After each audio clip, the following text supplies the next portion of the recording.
WWDC has just wrapped up, and we now know what we can expect with iPadOS 18 when it arrives on our devices in September of this year. So in this video, I'm going to show you a preview of what I think are the 10 best changes and features coming soon. Remember, if you're watching this video before September of 2024, this is a preview. You won't be able to access these features just yet, unless you're also using a developer beta, which I wouldn't recommend as they are pretty risky, but they'll be available to everyone soon. Also in this video, I'll be focusing on iPadOS 18 features rather than AI features, which I'll be talking about in a dedicated video very soon. Okay, let's get into it. Apple always said that they would only bring a calculator app to the iPad if they could bring the best calculator app ever.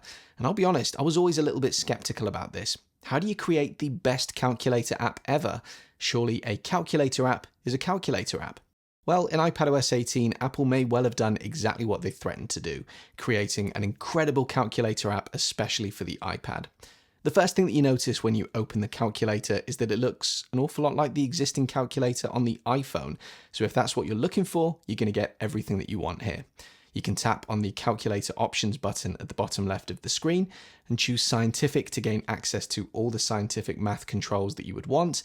But the real beauty in this comes in the Math Notes app, which you would access using the same button.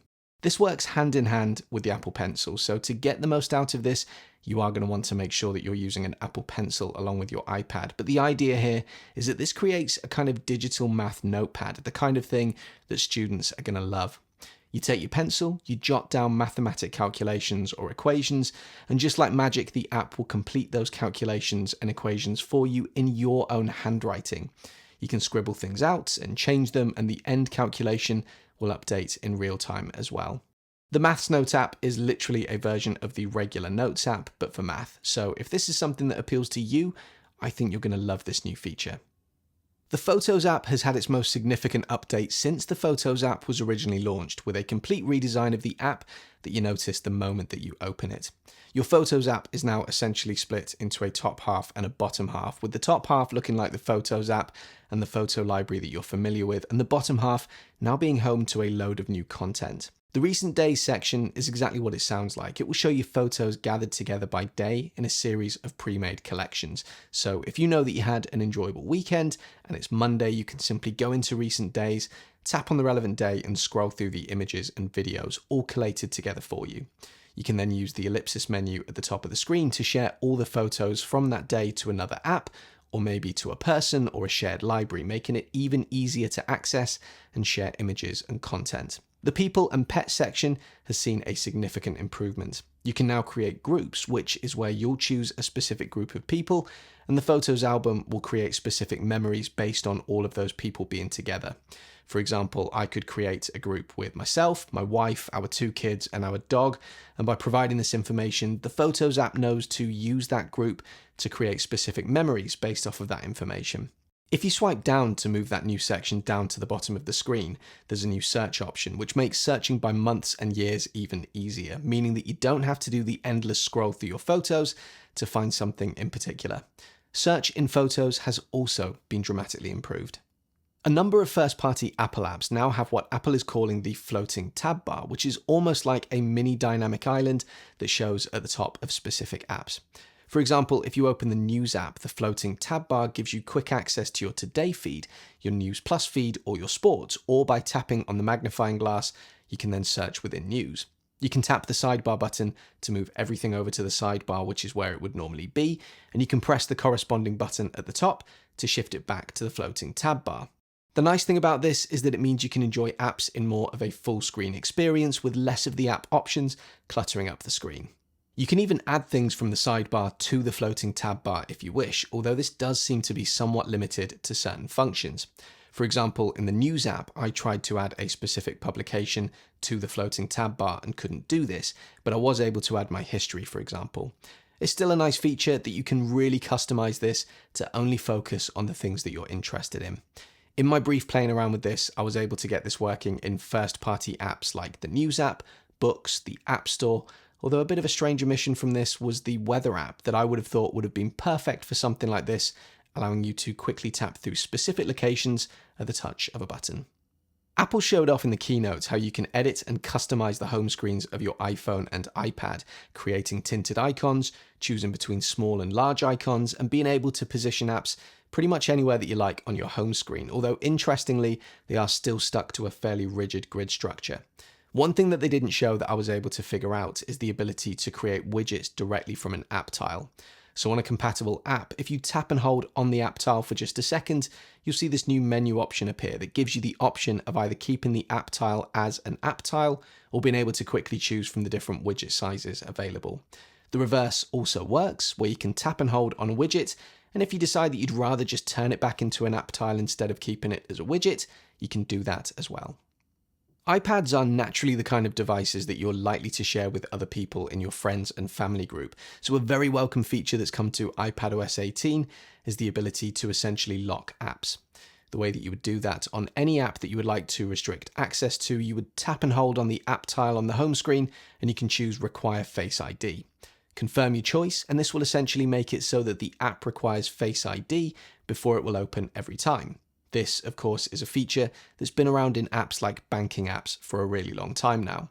Also, just be aware that if you have widgets showing on your home screen for an app that you've just required Face ID for, those widgets will automatically disappear and notifications will stop showing for that particular app, as your device will assume that the content within there is potentially sensitive.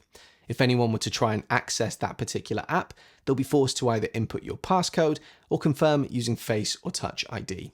If you want to change this, you would just repeat the process and choose Don't Require Face ID instead.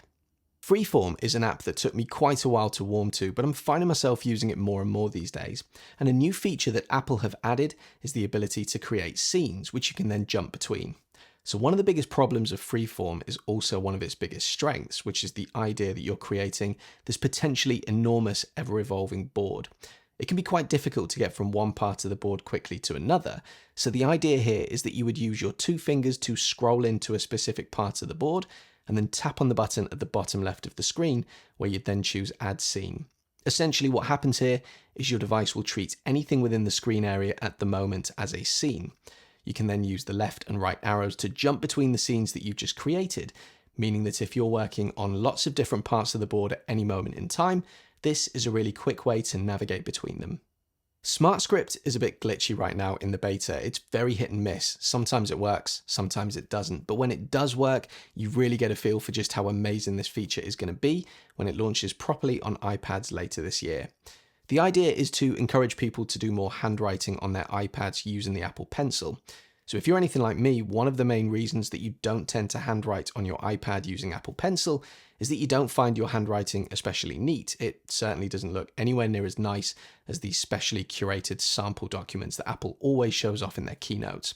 SmartScript will help you get closer to that.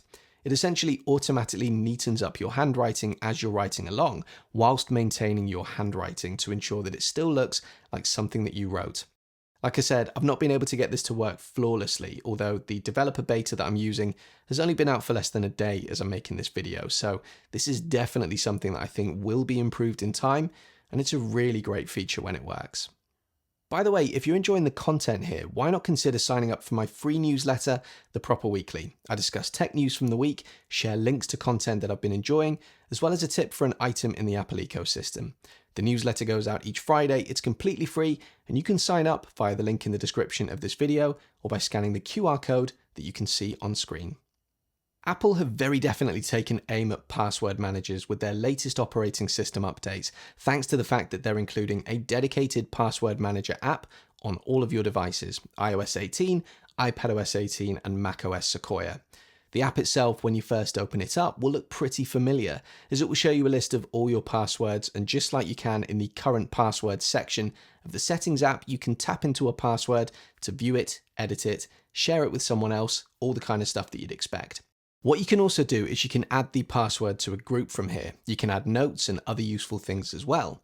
Where the app becomes really useful is when we go into the sidebar. You can see that we can also store our passkeys in here. We can store specific codes if we need verification codes for the future, and we also have all of our Wi-Fi passwords in here as well. You can also view any recently deleted logins in here, which can be useful if you know that you got rid of something recently that you've now changed your mind about, and all of your security recommendations are showing in here as well, making it easier than ever to go through and make changes to those where you need to. You also have your password groups just underneath this. The app will function on all of the major Apple devices, including Vision OS and even Windows, but frustratingly not Android, which is honestly the one feature that stops this from being able to completely take out the password industry, in my opinion. Let's see if that arrives in a future update. Another feature that is super glitchy in the beta at the moment is the improvements that have been made to SharePlay. As someone who takes on the role of tech support in my family, I can't tell you how many times I've had to try and describe to a family member what they need to do over the phone, and the new features in SharePlay should hopefully make this much easier. So when you're on a FaceTime call with somebody, you can use SharePlay to either share your screen with that person, and you can tap and then draw on your screen to show the person at the other end the button that they should be pressing, or you can request to gain access to their device. And so long as they allow you to, you'll then have a window of their screen showing on yours, and you can literally control their device for them using your iPad. Like I mentioned, if you're the family tech support like I am, you're going to be using this a lot. Probably my favorite feature of iPadOS 18 is a feature that they didn't talk about in the keynote, but mentioned on the slide at the very end, and that's collapsible sections in Notes. This took me a few minutes to figure out how to do this, but essentially all you have to do is create a heading and then add some text or any other content directly underneath that heading. Once you've done this, if you come out of text edit mode and tap at your heading, you'll see a downward pointing arrow. You can tap on this to collapse all of the text that you wrote directly underneath the heading into that particular heading.